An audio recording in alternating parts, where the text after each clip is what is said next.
Podríamos denominar esta cátedra intuición.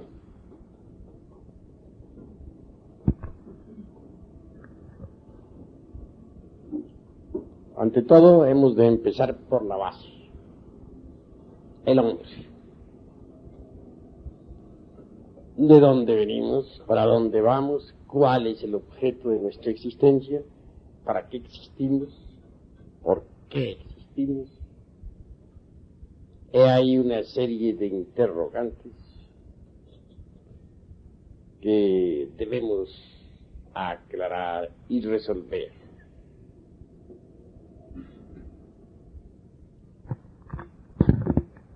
Nace un niño y de hecho recibe el cuerpo físico en forma gratuita, es obvio.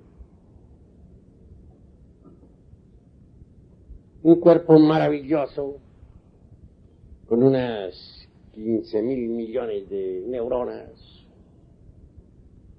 etcétera, a su servicio. Nada le ha costado. Conforme el niño va creciendo, la mente sensual se va abriendo poco a poco. Y esta última en sí misma y por sí misma se informa mediante las percepciones sensoriales externas. Y es precisamente con los datos aportados por tales percepciones como la mente sensual elabora siempre sus conceptos de contenido, motivo por el cual ella jamás puede saber algo sobre lo real. Sus procesos razonativos son subjetivos, se mueven dentro de un círculo vicioso, el de las percepciones sensoriales externas. Eso es obvio. Ahora comprenderán ustedes un poco mejor lo que es la razón subjetiva en sí misma. Más allá de hacerse una plena diferenciación entre razón subjetiva y razón objetiva. Es obvio que el niño tiene que pasar por todos los procesos educacionales, kinder, primaria, secundaria, prepa y hasta universidad. La razón subjetiva se nutre con todos los datos que las distintas instituciones escolásticas le aportan. Es en verdad que ningún instituto docente podría dar al niño o al joven o al adolescente datos exactos sobre eso que no es del tiempo, sobre eso que es lo real. En verdad, hermanos, que las especulaciones de la razón subjetiva vienen a conducir, pues, al intelectual, al terreno absurdo, dijéramos, del utopismo, o en el mejor de los casos, de las simples opiniones de tipo subjetivo, etc. Mas nunca a la experiencia verdadera de eso que no es del tiempo, de eso que es la verdad. En cambio, la razón objetiva, que desgraciadamente no recibe ninguna instrucción, para la cual no hay escuelas, permanece siempre abandonada. Indubitablemente, los procesos razonativos de la razón objetiva, obviamente, nos conducen, dijéramos, a postulados exactos y perfectos. Pero el niño, desde el principio, es educado subjetivamente. Para él no existe ninguna forma de instrucción superior.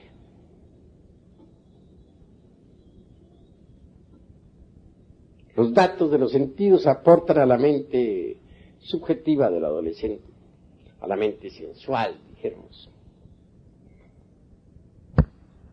Todas las cuestiones escolásticas, de familia, etcétera, que son meramente empíricas y subjetivas. Y eso es lo lamentable. En principio el niño no ha perdido todavía la capacidad de asombro. Obviamente se asombra ante cualquier fenómeno. Un hermoso juguete despierta en él ese asombro. Y se divierten los niños con sus juguetes. Más conforme va creciendo, conforme su mente sensual va recibiendo datos de la escuela, del colegio, la capacidad de asombro va desapareciendo. Y al fin llega el instante en que el niño se convierte en joven, y el joven ya ha perdido por completo esa capacidad. Desafortunadamente, los datos que uno recibe en los colegios, en las escuelas, en los centros educacionales, solo sirven para nutrir, como ya dije, la mente sensual.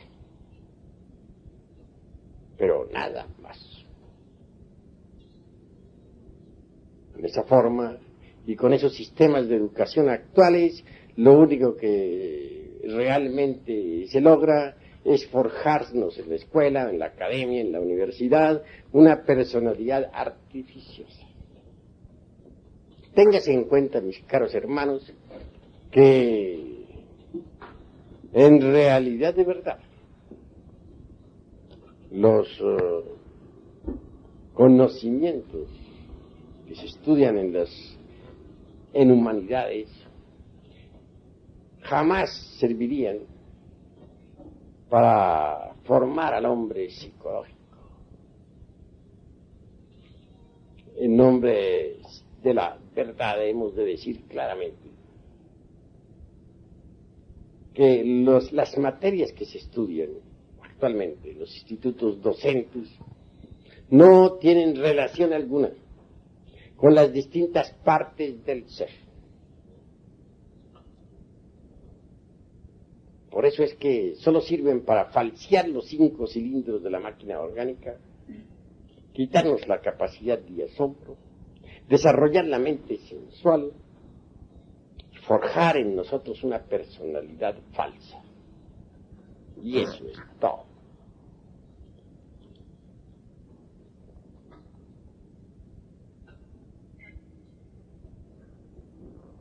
Así pues que se entienda claramente que la mente sensual en forma alguna podría producir en nosotros una transformación radical. Es conveniente entender que la mente sensual, muy culta que parezca, nunca podría sacarlo a uno del automatismo y de la mecanicidad en que se encuentra toda la gente, todo el mundo. Una cosa es el hombre meramente animal, es decir, el animal intelectual. Y otra cosa, en verdad, muy diferente, por cierto, es el verdadero hombre psicológico. Al citar la palabra hombre, incluyo también, naturalmente, a la mujer. Y esto se debe subentender claramente. Nacemos con un cuerpo con un físico maravilloso, pero en realidad de verdad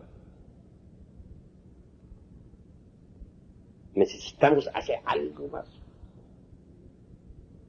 Formar el cuerpo físico no es difícil, lo heredamos. Pero formar el hombre psicológico sí es difícil. Para formar el cuerpo físico no necesitamos trabajar sobre sí mismos. Pero para formar al hombre psicológico sí debemos trabajar en sí mismos. Eso es obvio. Se trata pues de organizar la psiquis que está desordenada para crear el hombre psicológico, que es el verdadero hombre en el sentido más completo de la palabra. Decía el maestro Gurdjieff que la máquina orgánica no tiene ninguna psicología. Tengo que disentir bastante con él en esa cuestión. Sí existe psicología en cualquier máquina orgánica llamada hombre, equivocadamente, por cierto.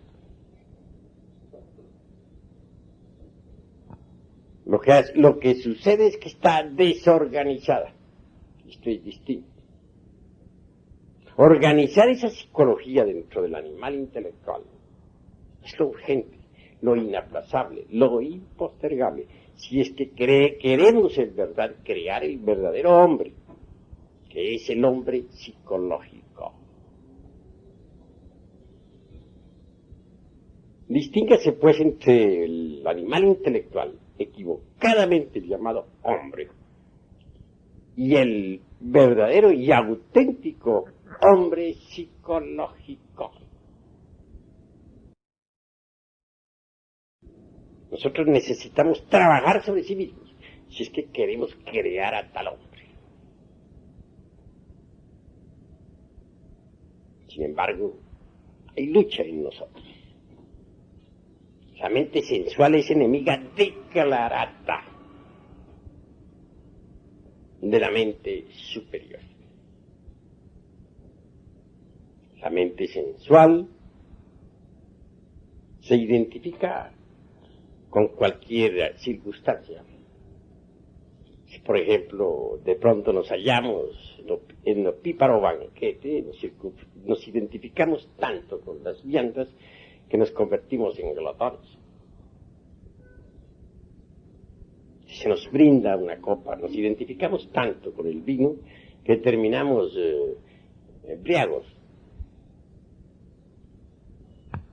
Si encontramos en nuestro camino una persona del sexo opuesto, fascinante, interesante, nos identificamos tanto con aquella que al fin terminamos nosotros de fornicarios o convertidos simplemente en adúlteros. En estas circunstancias, y de este modo, no es posible crear al hombre psicológico. Si por alguna parte hemos de iniciar el trabajo de crear al hombre psicológico, será en realidad de verdad trabajando sobre sí mismos, no identificándonos jamás con ninguna circunstancia, y autoobservarnos de instante en instante, de momento en momento.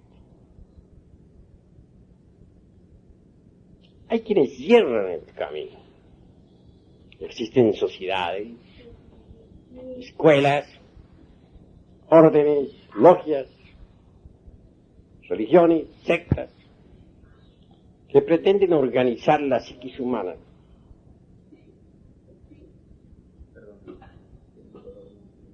¿Cómo? Es muy normal.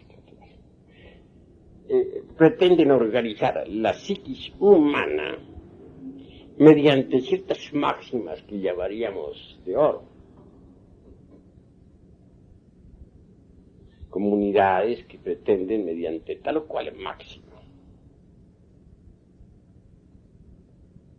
comportarse en todas las circunstancias de la vida, a fin de conseguir algo que ellos llamarían purificación, santidad, etcétera. Todo esto es urgente analizarlo. Es obvio que una máxima, cualquiera, de tipo ético,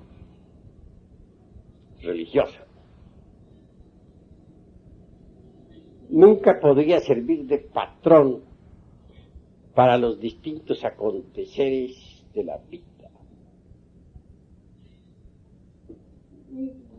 Una máxima, aún estructurada, con la lógica superior de un Ouspensky, por ejemplo, en verdad que jamás podría crear un nuevo cosmos, ni una nueva naturaleza. Supeditarnos estrictamente a una máxima con el propósito de organizar nuestra psiquis sería absurdo. Esto significaría convertirnos en esclavos, obviamente.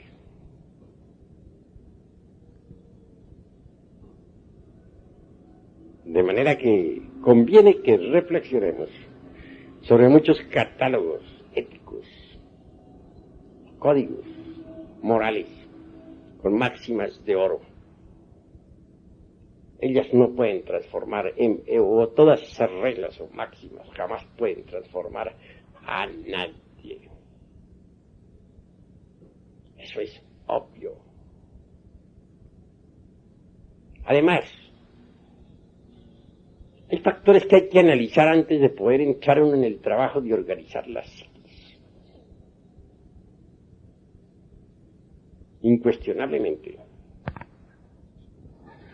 un enunciado demostrativo, por ejemplo, por muy rico que él fuese, perfecto, podría ser falso. Y lo que es peor, intencionalmente falso.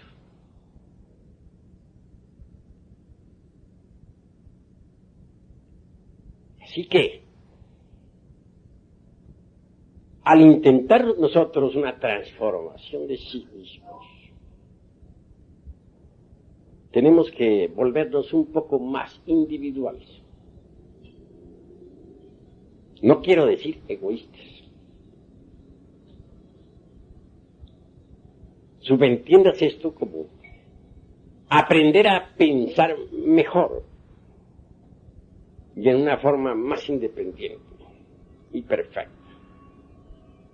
Que muchas sentencias sagradas, máximas de oro, como ya dije, aforismos que todo el mundo considera perfectos, realmente no podrían servir de patrón de medida para conseguir una transformación auténtica y una organización de la psiquis dentro de nosotros.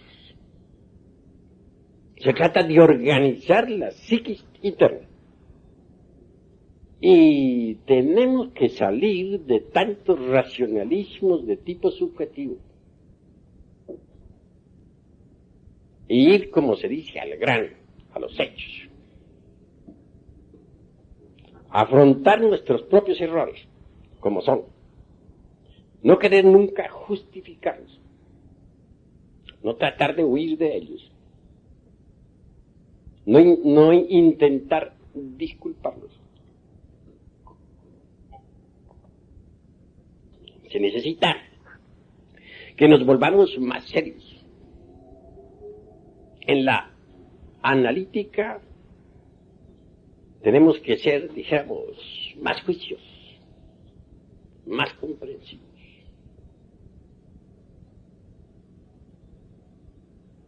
Si en verdad no buscamos escapatorios,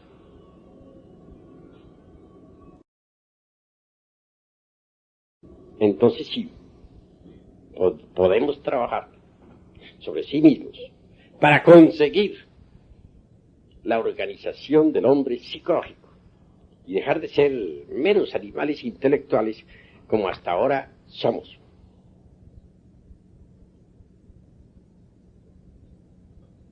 Autoobservación psicológica es básica. Se necesita en verdad autoobservarnos de instante en instante, de segundo en segundo. ¿Con qué objeto? Uno, ¿cuál? Descubrir nuestros defectos de tipo psicológico. Pero descubrirlos en el terreno de los hechos. Observarlos directamente, juiciosamente, sin evasivas, sin disculpas, sin escapatorias de ninguna especie. Una vez que un defecto ha sido debidamente descubierto, entonces, y solo entonces, podemos nosotros comprenderlo. Y al intentar comprenderlo, debemos, repito, ser severos consigo mismos. Muchos cuando intentan comprender un error, lo justifican, o lo evaden, o lo esconden de sí mismos. Y eso es absurdo. Hay también algunos hermanitos gnósticos que al descubrir tal o cual defecto en sí mismos, comienzan con su mente, dijéramos, teorética, a hacer especulaciones. Y eso es gravísimo, porque como ya dije, lo repito, hasta ahora, en este momento, las especulaciones de la mente meramente subjetiva van a desembocar forzosamente en el terreno del utopismo. Eso es claro. Sí, pues, si se quiere entender un error, las especulaciones meramente subjetivas deben ser eliminadas. Para que sean eliminadas se necesita haber observado el error directamente. Solo así, mediante una correcta observación, es posible corregir la tendencia a la especulación.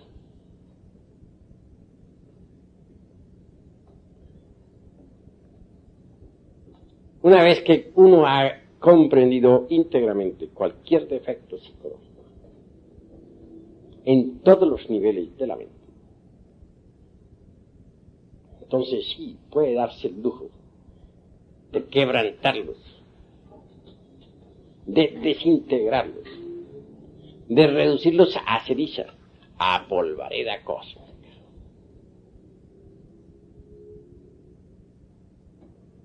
Sin embargo, no debemos olvidar nunca que la mente por sí misma no puede alterar radicalmente ningún defecto. Nunca. La mente por sí misma puede rotular cualquier defecto con distintos nombres. Puede pasarlo de un nivel a otro, esconderlo de sí misma, esconderlo de los demás, pero nunca desintegrarlo. Muchas veces les he hablado aquí, les he dicho que necesitamos de un poder que sea superior a la mente, de un poder que en verdad pueda reducir a cenizas a cualquier defecto de tipo psicológico. Afortunadamente ese poder existe en el fondo de nuestra psiquis. Me refiero claramente a Stella Maris, la Virgen del Mar. Es una variante de nuestro propio ser, pero derivada o derivado. Si nosotros nos concentramos en esa fuerza variante que existe en nuestra psiquis, que algunos pueblos la denominaron Isis y otros Tonantzin y aquellos Diana, etc., seremos asistidos. Entonces, el defecto en cuestión puede ser reducido a polvareda cósmica.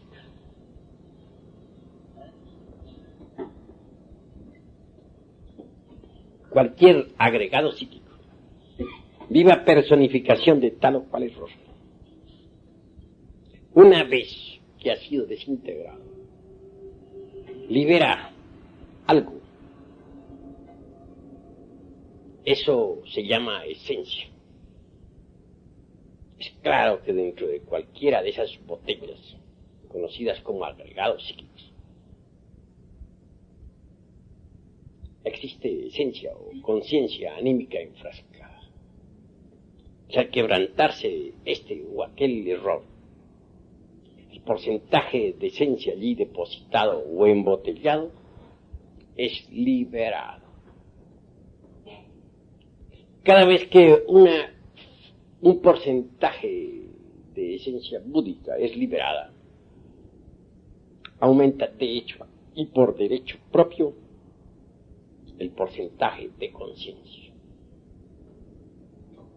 Y así conforme nosotros vamos quebrantando los agregados psíquicos,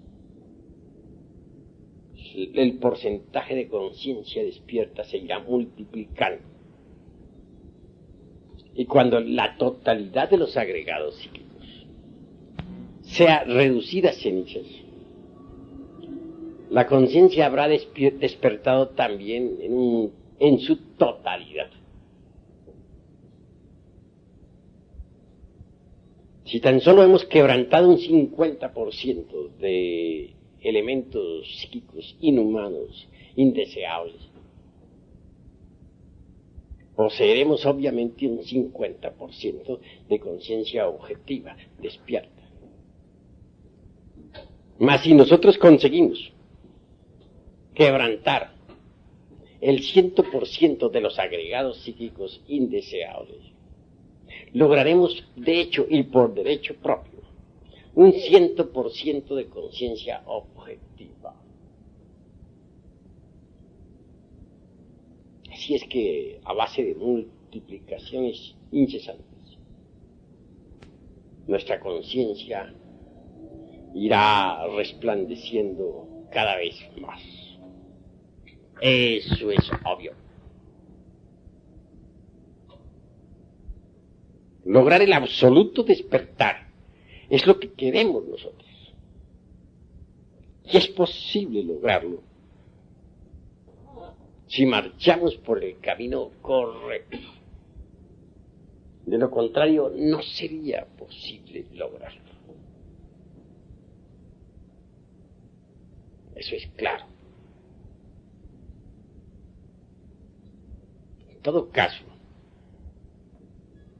a medida que nosotros vayamos quebrantando los elementos psíquicos indeseables que en nuestro interior cargamos,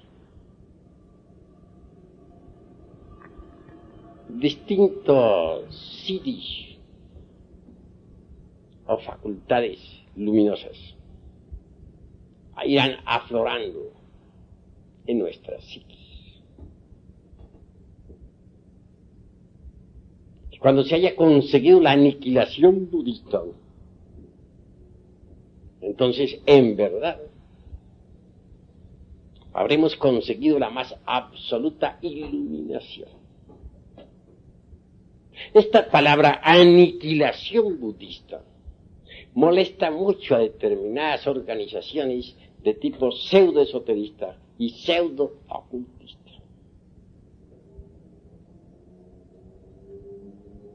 A nosotros, en vez de fastidiarnos tal palabra, nos agrada realmente conseguir el 100% de conciencia es algo anhelable.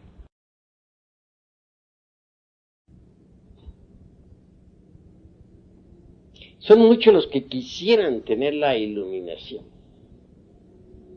Son muchos los que se sienten amargados, los que padecen entre las tinieblas, los que sufren por las distintas circunstancias amargas de la vida. La iluminación es algo muy anhelable. Pero la iluminación tiene una razón de ser. La iluminación, la razón de ser de la iluminación es el Dharma Dhatu.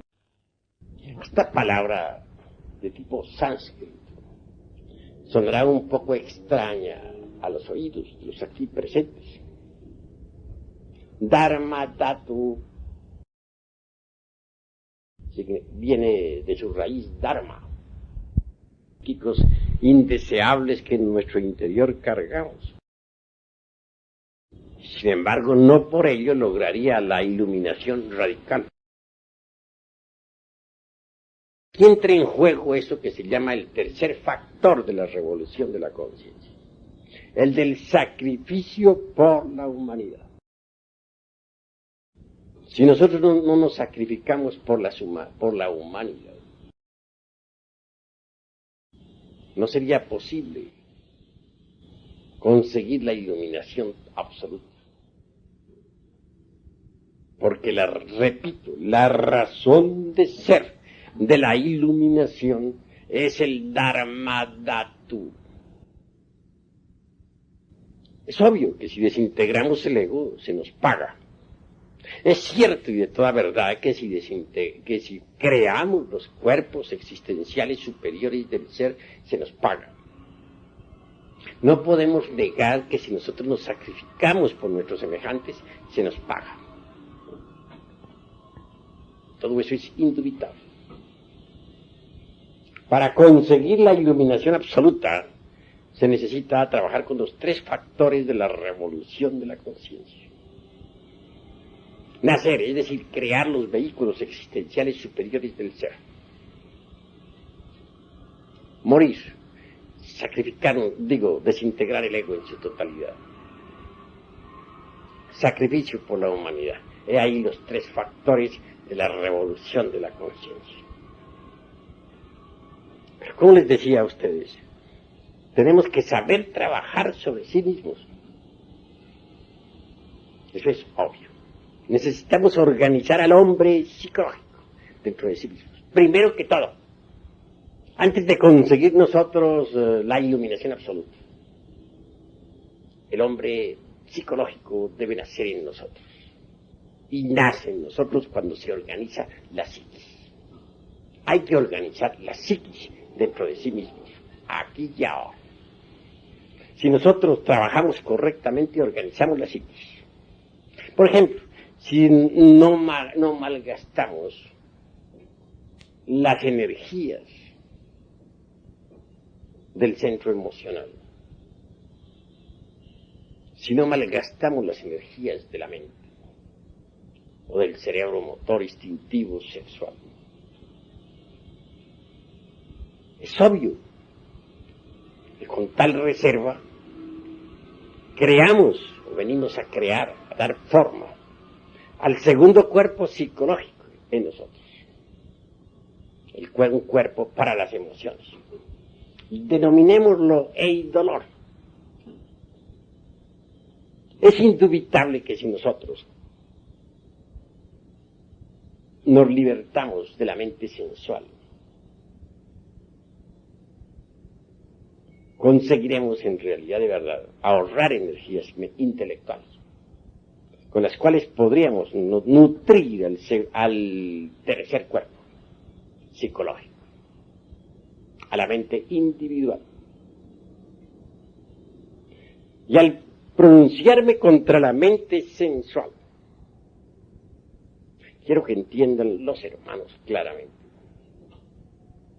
que no dejó de reconocer la utilidad de la mente sensual y que necesitamos vivir en perfecto equilibrio, saber manejar la mente superior y saber usar la mente sensual. Porque si uno no sabe usar la mente sensual, se olvida de que tiene que pagar la renta, se olvida de que debe comer para existir, se olvida de que tiene que vestirse, anda por la calle en el más completo desaliño, no cumple uno con sus deberes en la vida. Entonces la mente sensual es necesaria,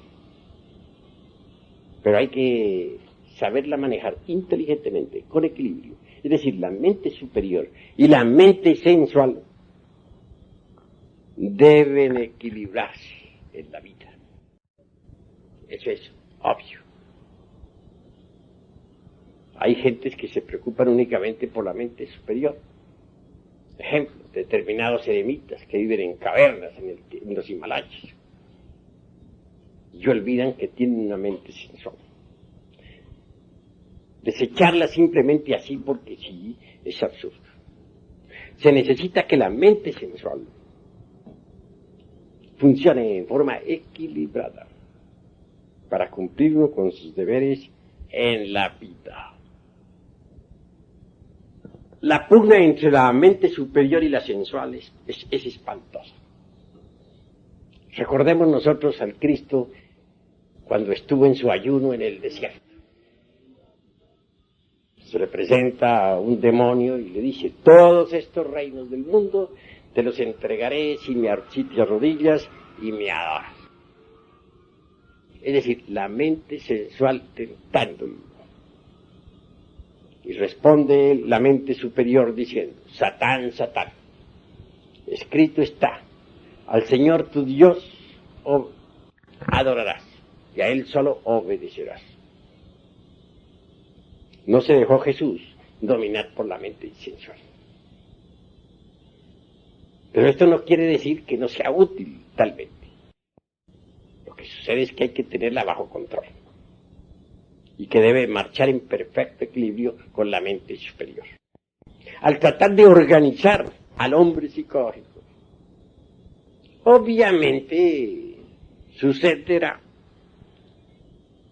una pugna espantosa entre las dos mentes, la superior o psicológica y la sensual. La mente sensual no quiere nada que se relacione con la mente superior.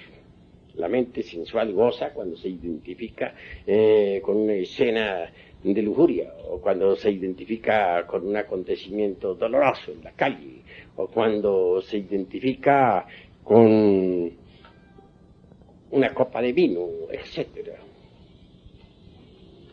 La mente psicológica se opone violentamente. Voy a ilustrar esto con un ejemplo. Iba de pronto en un carro.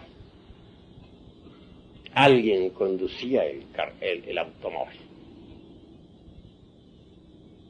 Marchamos por el carril izquierdo de una calle. Por el carril derecho, una dama conducía otro carruaje. De pronto, sucede que el carruaje que conduce a aquella dama cambia de dirección. Intenta meterse a un supermercado. Es obvio que yendo por la derecha debía quebrar para alguna parte para meterse en el supermercado. Si el supermercado hubiera estado a su derecha, pues se hubiera metido hacia la derecha, pero desafortunadamente estaba a su izquierda. Y el carril izquierdo estaba ocupado por el carruaje en que nosotros viajábamos. No le importa a aquella dama absolutamente nada y definitivamente quiebra hacia la izquierda, claro, viniendo a chocar con el carruaje en el que nosotros íbamos. Los daños no fueron graves, fueron mínimos para aquel buscar aquel otro carro. Pero aquí viene lo interesante. Como quiera que en el carro en que viajara mi insignificante persona,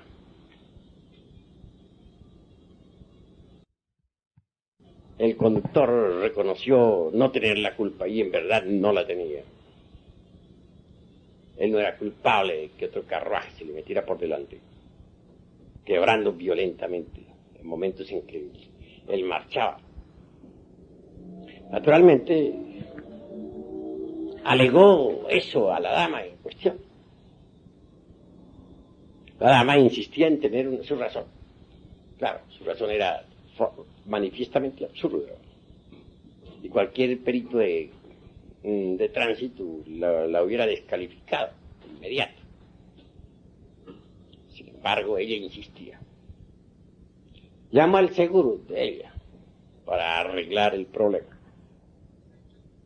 Después de unas 2 horas el seguro no llegaba. La dama insistía en que se le pagaran unos 300 pesos que costaba el daño, la reparación de su vehículo que ella misma había destruido. Los tripulantes del carro en que viajaba y su conductor definitivamente estaban airados en gran manera. Y aunque cualquiera de ellos hubiera podido pagarlo, no estaban dispuestos a hacerlo. Era tal la ira que tenía. Por mi parte, resolví no identificarme con aquella circunstancia. Pues nuestra disciplina psicológica, nuestro judo psicológico, dijéramos, nos indica que en tales casos uno no debe identificarse. Es obvio que permanecí sereno, de acuerdo con nuestro judo psicológico. Bueno, pero el tiempo se pasaba. 2 horas, y posiblemente muchas más. Tendríamos que aguardar, pues el seguro no aparecía. Al fin la dama aquella llegó muy respetuosamente hacia mí, pues yo que era el único que estaba sereno. Los demás tripulantes vociferaban. Me dice: señor, si me diera usted siquiera 300 pesos, dejamos esta cuestión a un lado, porque estoy perdiendo el tiempo, y todos lo estamos perdiendo. Le dije: observe usted la posición en que están esos 2 carros. Quería usted quebrar a la izquierda, debería haber traído el carril izquierdo. Pero usted va por el carril derecho. Y sin embargo intenta entrar a ese supermercado. No es posible entrar por el carril derecho cuando el izquierdo va ocupado. Cualquier perito en tránsito la descalifica. Señor, pero ¿qué hacemos perdiendo el tiempo? No viene el seguro. Bueno, tome sus 300 pesos y vaya usted en santa paz. No hay problema, siga su viaje. Es obvio que hubo una protesta general de los tripulantes. Se indignaron no solamente contra aquella dama, sino contra mí también. Era tal el estado en que se encontraban que no podían menos que protestar. Se encontraban absolutamente identificados con la escena. Y claro que a mí me calificaron de tonto, etcétera, etcétera, etcétera, y otras tantas yemas.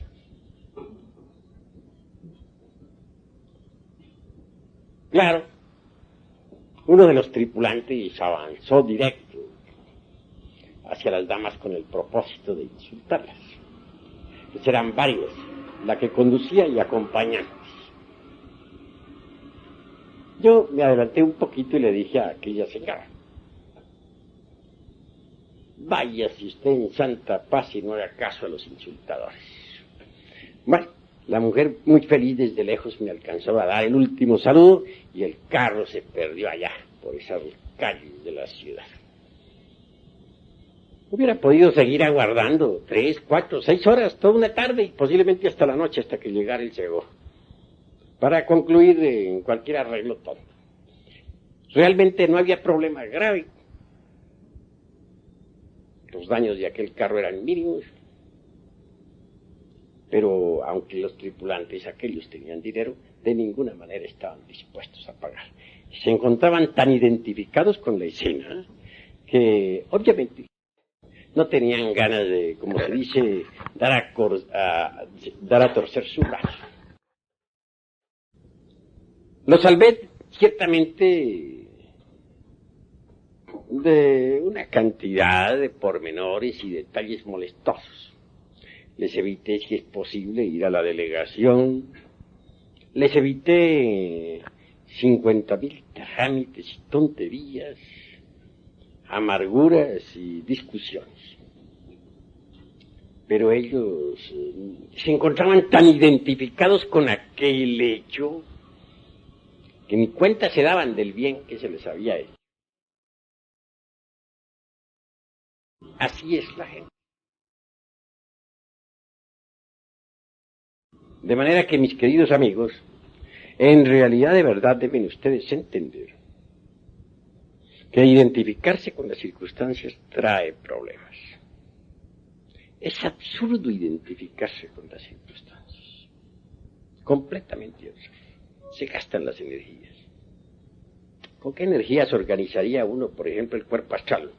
Si se deja llevar de esos estallidos de ira, de esos berrinches espantosos, de esos corajes que no tienen razón de ser. Todo por identificarse con las circunstancias. ¿Con qué fuerzas podría darse uno el lujo de crearse una mente individual? Si uno en verdad, de verdad, despilfarra sus energías intelectuales, las malgasta en tonterías de hechos similares a los que he contado. La creación del segundo cuerpo nos invita a ahorrar energías emocionales. Y la creación de un tercer cuerpo, llamaríamos lo intelectual o mente individual, nos hace comprender la necesidad de ahorrar un poco nuestra energía mental. Ahora bien, si nosotros no aprendemos de en verdad a dejar las antipatías mecánicas, si nosotros estamos siempre llenos de mala voluntad hacia nuestros semejantes, ¿con qué energías crearíamos entonces el cuerpo de la voluntad consciente? Es decir, el cuarto cuerpo psicológico. Y hay que crear todo ese juego de vehículos interiores. Y si es que queremos en verdad crear dentro de sí mismos, o fabricar dentro de sí mismos, o dar forma dentro de sí mismos al hombre psicológico. Bien sabemos que alguien que posea el cuerpo físico, y un segundo cuerpo de tipo emocional, psicológico, y un tercer cuerpo de tipo mental, individual, y un cuarto cuerpo de tipo volitivo, consciente, puede darse el lujo de recibir esos principios anímicos para convertirse en hombre. Eso es indubitable. Pero si uno verdaderamente malgasta sus energías motrices, vitales, emocionales, mentales, volitivas, identificándose con todas las circunstancias de la vida, etcétera, pues es obvio que nunca podrá organizar esos cuerpos psicológicos en nosotros, tan indispensables para que dentro de sí mismos aparezca el hombre. Así que cuando hablo de organizar la psiquis, debe saberse entender. Tenemos que manejar energías, saberlas utilizar, no identificarnos para no malgastar nuestras energías torpemente. No olvidarnos de sí mismos. Cuando uno se olvida de sí mismo, se identifica. Y cuando se identifica, entonces no puede dar forma a la psiquis. No puede hacer que la psiquis, se estructure inteligentemente en sí mismo. Porque malgasta las energías torpemente. Esto es urgente entenderlo, mis queridos hermanos. Así pues, un hombre verdadero es un hombre que ha ahorrado sus energías, que mediante las mismas ha podido crear los cuerpos existenciales superiores del ser. Un hombre verdadero es aquel que ha recibido sus principios anímicos y espirituales. Un hombre perfecto es aquel que ha desintegrado, dijéramos, todos los elementos psíquicos y humanos. En vez de tales elementos indeseables, ha dado forma al hombre interior. El hombre interior es lo que cuenta. El hombre interior recibe su pago. La gran ley le paga. El hombre interior está despierto porque ha desintegrado el ego. El hombre real, verdadero, que se sacrifica por sus semejantes, obviamente consigue la iluminación. Así, crear el hombre es lo primero. Es lo fundamental. Y esto se consigue organizando la psiquis. Pero muchos, en vez de dedicarse a organizar su propia psiquis íntima, se preocupan exclusivamente por desarrollar poderes o psiquis inferiores. Y eso es absurdo. ¿Con qué vamos a empezar nosotros? ¿A organizar la psiquis o a desarrollar poderes inferiores? ¿Qué es lo que queremos? Tenemos que ser juiciosos nosotros en el análisis, juiciosos en nuestros anhelos. Si es poder en lo que estamos buscando, perdemos el tiempo miserablemente. Creo que lo fundamental es que organicemos nuestra psiquis interior. Eso es lo básico. Si ustedes lo entienden a sí mismos y trabajan en sí mismos, conseguirán darle forma a la psiquis. Entonces el hombre real, el hombre verdadero, habrá nacido en ustedes. Entiendan esto. Mejor es que en vez de andar buscando psiquis inferiores o poderes inferiores, como decimos nosotros, demos forma a la psiquis. Hay un poder trascendental que nace en cualquier hombre que verdaderamente ha trabajado sobre sí mismo. Me refiero en forma enfática a la intuición. La intuición. Y cito esto para que dejen ustedes de codiciar poderes. Pero ¿cuál es esa facultad? Se nos ha dicho que está relacionada con la glándula pinealis. No lo niego, pero lo interesante es explicar cuáles son sus funciones.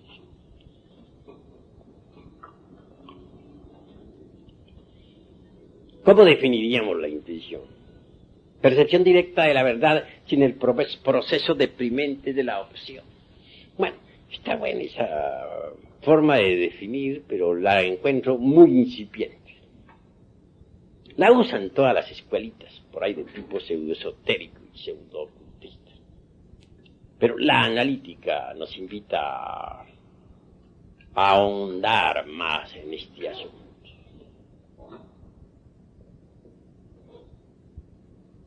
¿Qué es la intuición? Es una facultad de interpenetración. Posiblemente Hegel, en su dialéctica, trate de definirla con aquello de los concretos universales. Pero me parece mejor definirla con la filosofía china de la raza amarilla, pues. Una emperatriz china no entendía bien esta cuestión de la intuición. Un sabio le explicó que era la facultad de interpenetración.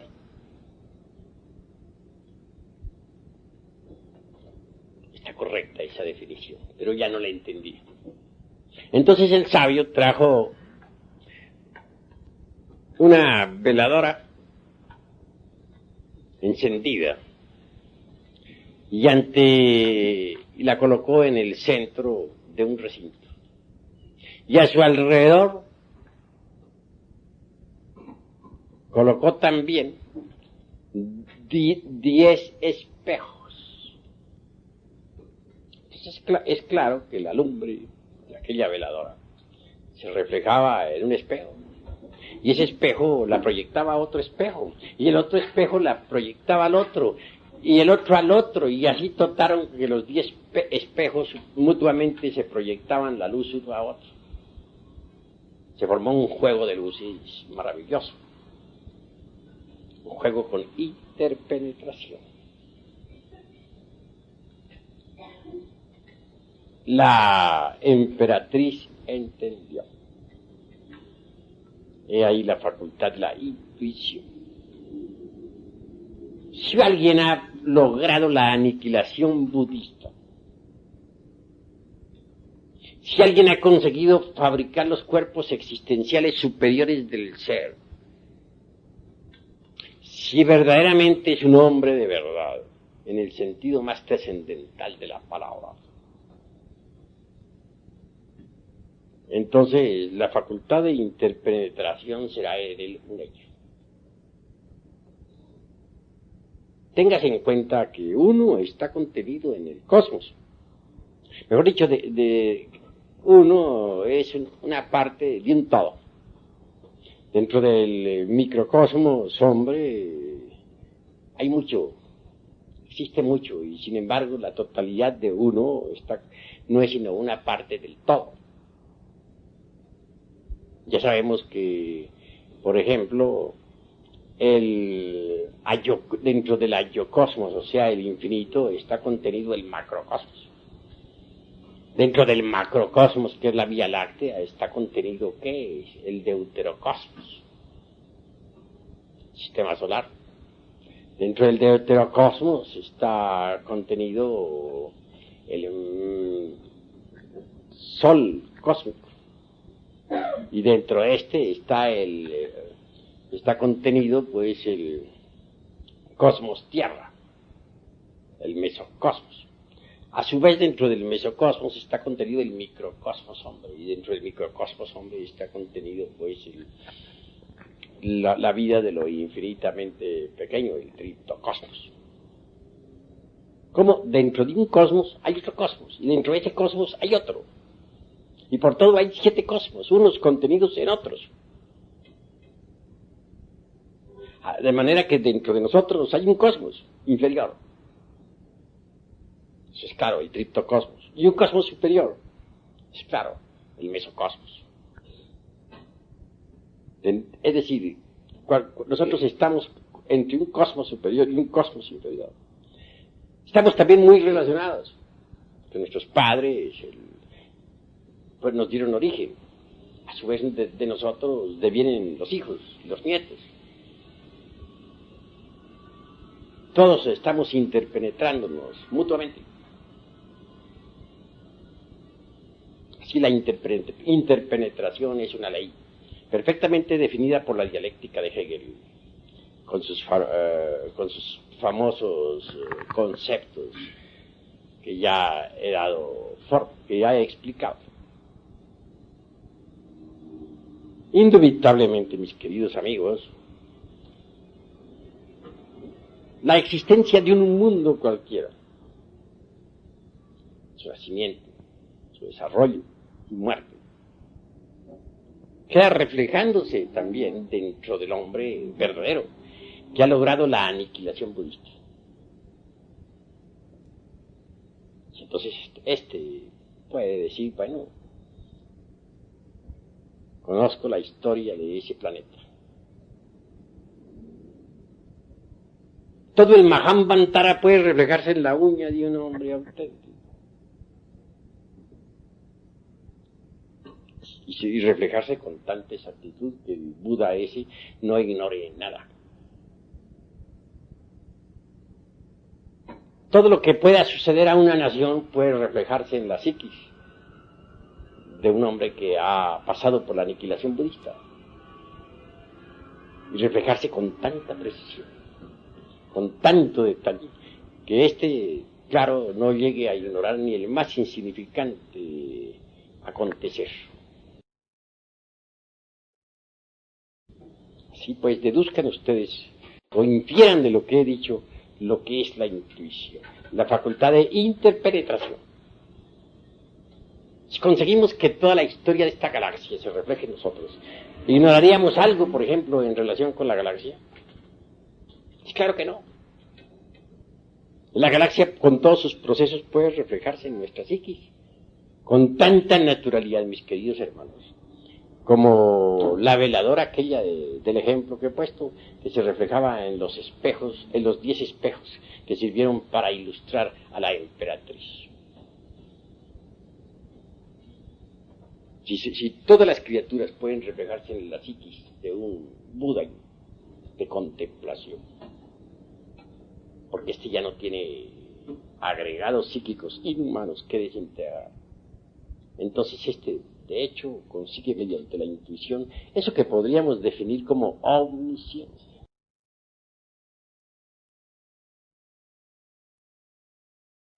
Llegar a la iluminación, pues es posible. Pero no olviden, mis queridos amigos, que la iluminación, a su vez, tiene sus leyes. La razón de ser de la iluminación es el dharmadato, es decir, el dharma.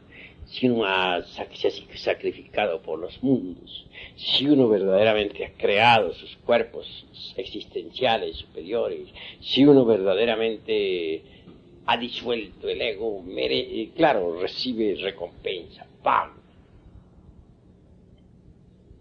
Porque solamente en la región del dharmadato es posible la iluminación interior profunda. Así pues, como quiera que lo vital es que un día lleguen ustedes a la iluminación, deben empezar desde ahora mismo por organizar su psique.